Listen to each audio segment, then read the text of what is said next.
नमस्कार मित्रांनो, मी प्रमोद पाटील. आपले माझ्या कोल्हापुरी किचन्स या यूट्यूब चॅनलमध्ये अत्यंत मनापासून स्वागत आहे. तर आज आपण बनविणार आहोत अशी एक रेसिपी जी कोकणामध्ये सणासुदीला प्रत्येक घराघरामध्ये बनवली जाते. माझं आजवळ आणि सासर हे दोन्ही कोकणामधलंच आहे आणि तिथली स्पेशल रेसिपी आज माझ्या चॅनलवर मी दाखवणार आहे. तर नव्याने कोणी आंबोळी हा पदार्थ जर बनवत असेल तर तो बरेचदा कडक होतो आणि एक विशिष्ट जी चव असते त्याला ती येत नाही. तर आज आपण पाहणार आहोत मऊ, लुसलुशीत व योग्य टेक्निक वापरून बनवलेली आंबोळी. जर तुम्ही प्रथमच आंबोळी बनविणार असाल तर तुम्ही ही रेसिपी फॉलो करून बनवू शकता. 3 वाटी तांदूळ, 1 वाटी उडीद डाळ, 3 चमचे चना डाळ, अर्धा चमचा मेथी. हे सर्व साहित्य आपल्याला स्वच्छ पाण्यात धुवून घ्यायचं आहे आणि 4 ते 5 तास आपल्याला पाण्यामध्ये भिजत ठेवायचं आहे. आता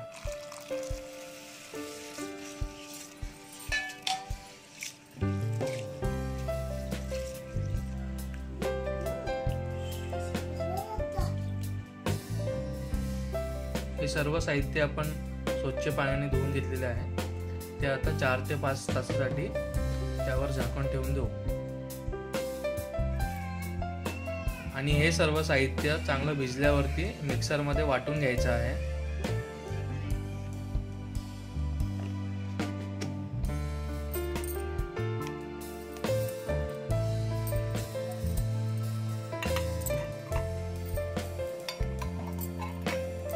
हे 4 तास भिजत ठेवलेले साहित्य आपण पाहू शकता चांगल्या प्रकारे पाण्यात मुरलेलं आहे. ते तांदूळ,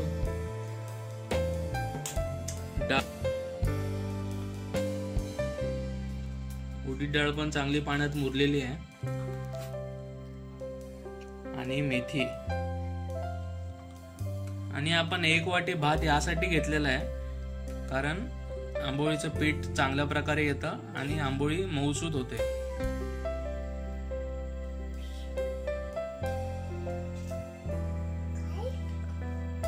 आता हे सर्व साहित्य आपण मिक्सरला वाटून घेणार आहोत.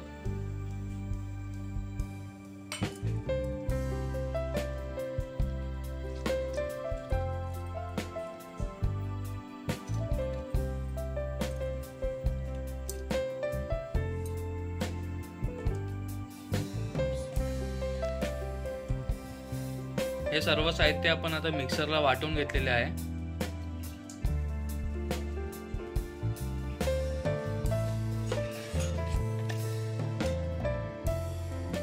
आता हे तांदूळ आणि उडीद डाळीचं मिश्रण आपण चांगलं हलवून एकजीव करून घेऊया.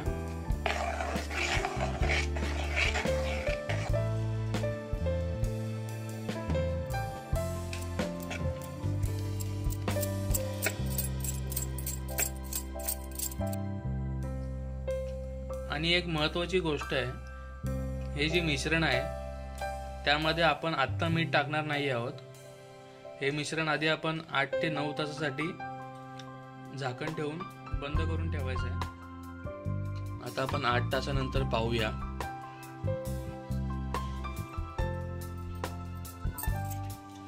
पीठ चांगल्या प्रकारे फर्मेंट झालेलं आहे.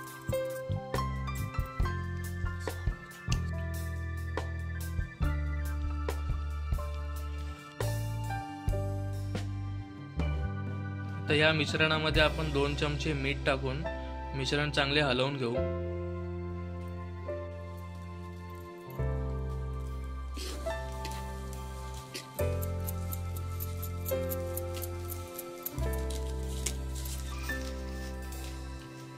आता हे मिश्रण आंबोळी तयार करण्यासाठी तयार झालेले आहे. आता आपण गॅसवरती फ्राय पॅन ठेवलेला आहे. त्यामध्ये थोडं तेल सोडून घेऊ. त्यावरती अशा प्रकारे आपल्याला कांद्याने तेल पसरवायचं आहे. आपल्याला तेल थोडं जास्त लावायचं असतं कारण आंबोळी त्याला चिटकू नये म्हणून.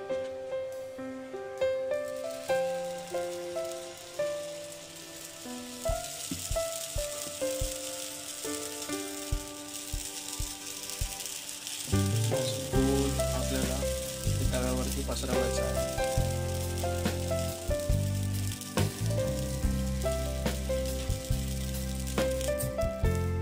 अशी जाळी आली याचा अर्थ आपलं पीठ चांगल्या प्रकारे आलेलं आहे.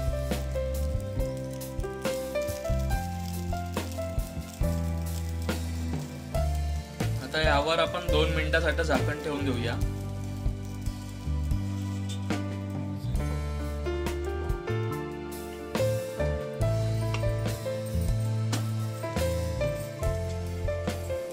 आता आंबोळीला आपण थोडं पाणी लावून घेऊ, जेणेकरून आंबोळी चांगली आतून सुद्धा शिजून निघेल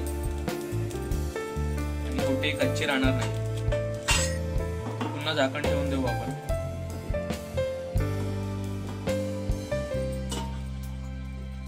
आपण चेक करून घेऊया आंबोळी थोडी कच्ची आहे का भाजलेली आहे चांगली, आणि त्याला आपण आता काढून घेऊया. आंबोळी चांगली भाजून निघाली आहे. थोडीशी ब्राउनिश झाली की आपण तिला आंबोळीला काढून घ्यायचं आहे.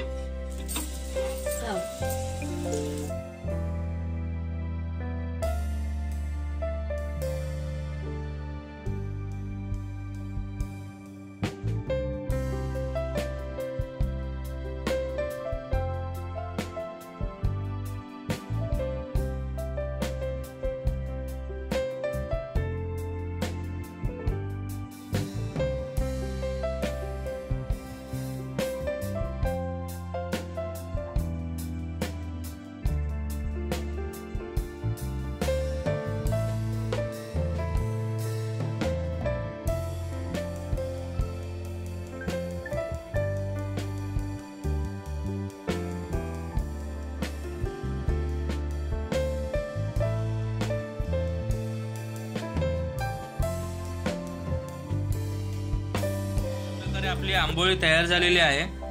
ती आपण खोबरं पुदिना चटणी सोबत खाऊ शकतो, तसेच सांबारा सोबत सुद्धा खाऊ शकतो.